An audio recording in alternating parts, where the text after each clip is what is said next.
మన మీద మనకు తెలియకుండా నిందలు వేయడం, మన పట్ల తప్పుగా ప్రచారం చేయడం ఎంతో బాధాకరమైనవి. అయితే ఇలాంటి పరిస్థితుల్లో మన స్పందన మన బలాన్ని చూపిస్తుంది. ఈ రోజు మనం తెలుసుకుందాం ఎలా వాళ్ళకి చెప్పాలో, మాటలతో కాదు మన చర్యలతో. ఒకటి, వాళ్ళ ప్రయోజనం ఏంటి?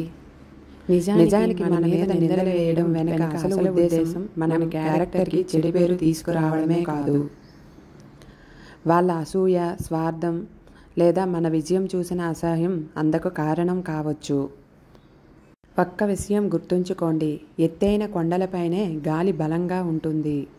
ప్రతిస్పందన ఇవ్వాలి. వాళ్ళు నిందలు వేస్తున్నారని మన వెంటనే సమాధానం చెప్పాల్సిన అవసరం లేదు.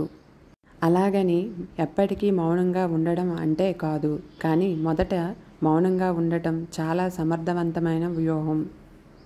మాటలతో కాదు, మార్గంతో బుద్ధి చెప్పు.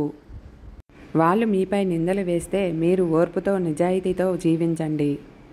మీ నిజమైన స్వభావం, మీ పనితీరు, మీరు చూపించే సమయాన్ని ఇవే వాళ్ళ నిందలకు సమాధానం అవుతాయి. వాళ్ళ మాటలకు విలువ లేకుండా చేయాలి అంటే మీరు చూపించాల్సింది నిజం, నిజాయితీ, శాంతి. ప్రజలు ఎవరిని నమ్ముతారు? ఒకసారి మీ మంచితనాన్ని గమనించిన తర్వాత ప్రజలు ఎవరి మాటలు నమ్మాలి అనేది నిర్ణయించుకుంటారు. ఒకరోజు సమయం చెబుతుంది. నిజం ఎవరిది, అబద్ధం ఎవరిది. మాటల మాయ పడతాయి, కానీ నీ నడవడికిన చరిత్రగా మిగులుతుంది. చివరగా ఓ చిన్న సూత్రం. నీవు తప్పే అని అందరూ నమ్మినా నీ మనసు నీవు తప్పు కాలేదని చెబుతుంటే అదే నిజమైన ధైర్యం. వాళ్లకు బుద్ధి చెప్పాలి అంటే ప్రతిసారి వారితో తడపడాల్సిన అవసరం లేదు. మీ జీవితం ఎంత స్పష్టంగా ఉంటుందో వాళ్ళ మాటల పరాభవం అంత వేగంగా జరుగుతుంది. ముగింపు.